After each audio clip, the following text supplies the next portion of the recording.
Why the decline of the U.S. empire is irreversible. The end of dollar hegemony, a new SWIFT system, and a new central bank are all contributing factors towards the rapid decline of the U.S. empire, and the rise of the next empire is explained by international men throughout history. Political, financial, and military leaders have sought to create empires. Westerners often think of ancient Rome as the first empire. Later, other empires formed for a time. Spain became an empire, courtesy of its armada, its conquest of the New World, and the gold and silver extracted from the West. Great Britain owned the 19th century, but lost its empire due largely to costly wars. The U.S. took over in the 20th century, and, like Rome, rose as a republic, with minimal central control, but is now crumbling under its own governmental weight. Invariably, the last people to understand the collapse of an empire are those who live within it. As a British subject, I remember my younger years, when, even though the British Empire was well and truly over, many of my fellow Brits were still behaving in a pompous manner, as though British superiority still existed. Not so, today. You can only pretend for so long. But this does suggest that those who live within the present empire, the U.S., will be the last to truly understand that the game is all but over. Americans seem to be hopeful that the dramatic decline is a temporary setback from which they will rebound. Not likely. Historically, once an empire has been shot from its perch, it's replaced by a rising power, one that's more productive and more forward-thinking in every way. Yet the U.S. is hanging on tenaciously, and like any dying empire, its leaders are becoming increasingly ruthless, both at home and abroad, hoping to keep up appearances. Warfare is often the death knell of a declining empire, both in its extreme financial cost and in its ability to alienate the peoples of other countries. In the new millennium, the U.S. has invaded more countries than at any other time in its history, and appears now to be in a state of perpetual warfare. This is being carried out both militarily and economically, as the U.S. imposes economic sanctions on those it seeks to conquer. This effort has become so threatening to the world that other major powers, even if they do not have a history of being allies, are now coming together to counter the U.S. The U.S. is encouraged in its effort by an unnatural alliance between the countries of Europe. Although Europe is made up of many small countries, often with dramatically differing cultures, who have bickered with each other for centuries, the European Union has cobbled them together into an ill-conceived United States of Europe. Although the relatively new EU is already clearly stumbling and is on the verge of fragmenting, their leaders are desperately attempting to hold the unlikely alliance together with the help of the U.S. Meanwhile, the other major powers of the world are going full steam ahead to ensure that, when the US and EU reach their Waterloo, the rest of the world will carry on independently of the dying empire. They are not merely waiting along the sidelines for the collapse to come, awaiting their turn at the top of the pecking order. They are actively preparing their position to, as seamlessly as possible, take the baton at a run.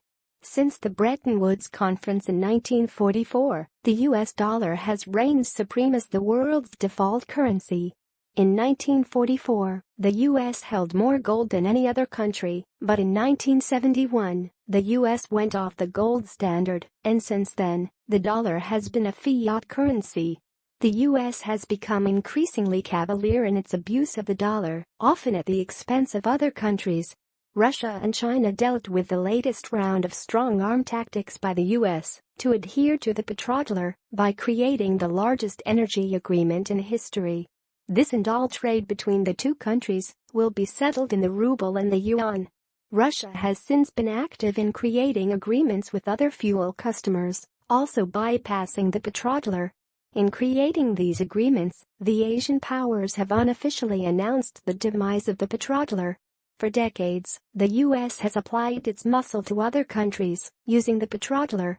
So, the Sino-Russian agreement stands, not only to end the petrodollar monopoly, but to create a decline in U.S. power over the world, generally. A new SWIFT system. Presently, the vast majority of economic transfers in the world pass through the SWIFT system, located in Brussels, but controlled by the U.S. In recent years, the U.S. has barred, or threatened to bar, other countries from the SWIFT system, effectively making it impossible for banks to transfer money and, by extension, causing the collapse of their banking systems. Russia has responded by creating its own SWIFT system. It's entirely likely that, if Russian trading partners, such as Iran, are barred from the use of the Brussels SWIFT, or even threatened to be barred, Russia would extend the use of its SWFT to them. The creation of a second worldwide SWIFT would effectively remove the SWIFT threat from the U.S. bag of tricks as an economic weapon. As long as Russia provides an effective money transfer service and does it without the intimidation that the U.S. employs, it's predictable that other countries would flock to the new system in preference to SWIFT. Once other countries are fully on board, the U.S. would have no choice but to interface with the new system or lose trade with those countries. A new central bank. In recent decades, China and Russia have been expanding their economic powers dramatically and have periodically complained that their seats at the IMF table are unrealistically low, considering their importance to world trade. In 2014, China officially replaced the U.S. as the world's largest economy, yet the IMF has consistently sought to minimize China's place at the table. It would seem that the West believes that it's holding all the cards and that the Chinese and other powers must accept a poor sister position if they are to be allowed to sit at the IMF table at all. The West somehow does not seem to recognize that, if frozen out, the other powers have the ability to create alternatives. As with the SWIFT system, the Asian powers have reacted to U.S. overreach, not by going away licking their wounds, but by creating a second IMF. The Russian State Duma, the lower house of the Russian legislature, have now created the new development bank. It will have a $100 billion pool to be used for the BRICS countries. Its 5 members will contribute equally to its funding. It will be centered in Shanghai. India will serve as the first 5-year rotating president, and the first chairman of the board of directors will come from Brazil. The first chairman of the board of governors is likely to be Russian Finance Minister Anton Siluanov. It's therefore structured to be truly multinational. In creating all of the above entities, the BRICS will, in effect, have created a complete second economic world. In the latter days of the British Empire, we Brits seemed to be under the illusion that, even as our power base crumbled, we might somehow retain control by threats and bluster. The UK was utterly wrong in this, and only succeeded in alienating trading partners, colonies, and allies by doing so. The same is happening again today. China, Russia, and the rest of the world, when faced with American threats and bluster, will not simply fold their tents and accept that the US must be obeyed. They will, instead, create alternatives. And they are doing so exceedingly well and quickly. At this point, the overreach of the US is not only enabling other powers to rise, it is forcing their hand to literally create the next full-blown empire. Editor's note: it's always been true, as Bourne said, that war is the health of the state. But it's especially true when economic times get tough.